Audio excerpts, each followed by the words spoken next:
and bouzouki player. His album True Blue Irishman, when it came out, actually won 2 prestigious BBC Radio 2 Folk Awards, and he performed live at the awards ceremony that year in the Royal Albert Hall in London. Well, he's toured here, he's toured in the UK, around Europe, performed at various festivals, and also, in fact, has toured with the All-Star Transatlantic Sessions and has joined Lunasa as a guest vocalist touring in the United States. His 4th album, which came out a couple of years ago, was nominated as Folk Singer of the Year at the RTE Radio 1 Folk Awards. Well, the good news for us locally is that he's playing on Saturday night in McGroary's Hotel in Culdaff. And joins us now on the line. Terry, good afternoon. Hello. How are you, John? Yes, good. Where are you today? I'm in Dublin. I'm actually at home in Dublin. So I blurred out the back there, as I know you can see, but because it's so messy. Don't worry about that. With guitars and everything all over the place. Oh, well, that kind of mess we can handle. Yeah, they are. Anyhow, it's not everybody that I introduce as a singer and a bouzouki player. Bouzouki, an instrument that I'd normally associate with Eastern or Southern Europe. But how did you come to play it, or why have you a gra for it? I mean, I suppose it's the likes of Andy Irvine and Donald Lunny and Manus Lunny and, all of these guys, like, Jimmy Crowley.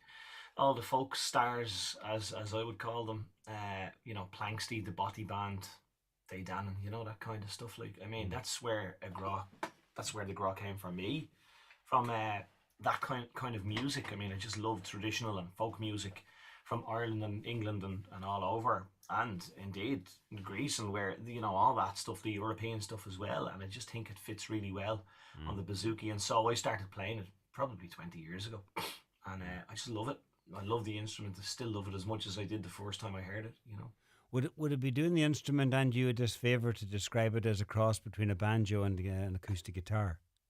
Absolutely not. I mean, that's exactly what it is, Such a versatile instrument, and it looks really cool. It's a great way. It's a great conversation piece, if anything else. And it's just a wonderful instrument, I think, for accompanying my songs. Right. And speaking of accompanying your songs, you pick a lot of old, lesser known songs, and then put your own arrangement on them that includes the bouzouki. Yeah, I mean, like, it started out as a hobby of mine. It started out as a hobby of mine years ago, just to kind of listen to songs and say, oh, I wonder what that would sound like if there was some bouzouki in behind it, And I just started doing it, and I've been doing it ever since. I just love it, I just love it. You've had a very varied career, I suppose, before you took off musically, because you were an apprentice electrician, and then you went off to music college, and along the way as well, you kind of served your apprenticeship in the session scene in Dublin. It's a good learning curve, but it's quite a lot of variety in there. Absolutely, lots and lots of variety in my life. Even day to day, there's lots of variety in my life. Jeannie Mac. But I started out life as an electrician. I was an electrician for years, 15 years probably, Wow. And I went on then to. It was something that I've always wanted to do, was go back and study music in college, study it properly, so better understanding, the same way as I did electricity, And just went back to college and started studying, and found myself in all different colleges, from Dundalk down to Ballyfermot to Dundalk to Limerick, and then just out on the road, then just kind of cutting my teeth as a musician, Loved it. I love the music. Love it.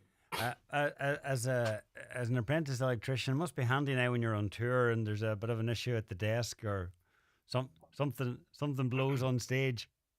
You have never met a worse electrician in your life than me. That's what I always say. They nicknamed me the executioner on the building sites I worked on. Right. The music. Just going back to the music. You tour a lot abroad, and it must give you great satisfaction to take the music and Irish traditions and folklore and heritage, because they're all wrapped up, all part of the bigger picture, I suppose. And when you take it abroad and play to an international audience. Yeah, I mean, it's just wonderful to have people who share the same interest in the music and want to hear it. Like for instance, I was in Italy there a couple of weeks ago, and it was a fantastic gathering of people, and it was amazing. And Sharon Shannon was there, and Talisk, and there was lots of different bands there. It was fantastic, like, and there was bands from all over Europe and Italy there as well playing at this festival, and it was just wonderful to see everybody up dancing and having a good time, and then kind of sitting down and listening intently to the songs that demanded that, like, you know what I mean, that commanded that, I mean, like, so Yeah. it was wonderful, like, and it always is, yeah. And that's the beauty of festivals, that there's a big coming together of whatever, whether it's a rock festival or a folk festival or a mixture. You get to you meet bands that you might not meet for the rest of the year, unless it's I don't know, it's something like an award ceremony or something. But it's a come together, and you get to catch up. Exactly, isn't it just fantastic? Like, it's great to see them, get a big hug off them, and go and have a cup of coffee with them, in my case, Hmm. and just kind of, yeah, just enjoy the crack. And you're not there for too long. In that case, I was there for a day and a half, so it was just literally a flying visit, But it's incredible. Like, it's something that I never thought I'd see myself doing, and I'm doing it, and I've been doing it for a long time. I love music, because of it. Okay, well, we will find out more about your love of music, because it's not just the music; it's it's in between the songs as well that often plays a part at your gigs. But how do you pick? I mean, there's so many albums there, and there's such a range. How do you pick up a set list, or how do you pick songs for a set list? And when you do have a set list, do you tend to stick to it, or does it change? Yeah, always changes. It always changes, and it's because there's too many songs that I sing that to sing them all in one night. Oh my god! Like, I mean, some people have to get the bus home. Yeah, yeah. So you can't keep them all night. But I think if you come along to a night of music with Derry, and then I do a set list, well, then I will 99% of the time I will be doing a different set list the following night. You know what I mean? Just like to keep it like that as well, because I have this idea that the songs deserve a go. All of them deserve a go. So Yeah. I sing one set of songs one night. And then, of course, there's that matter of you might write a set list and you'll get in and you might need to get a feeling for the crowd or the audience that's there. And then it could change dramatically throughout the evening, even. So sometimes you come fully prepared and then you don't do anything that you started out to do. So there's no such thing as an unloved song in your repertoire. I don't think so, no. Good. Yeah. Good to know. Well, listen, whatever you decide to put into the set list, your McGroary's in Culdaff on Saturday night. It's been a pleasure chatting to you. Daoirí Farrell, thanks so much. John, thanks very much for having me.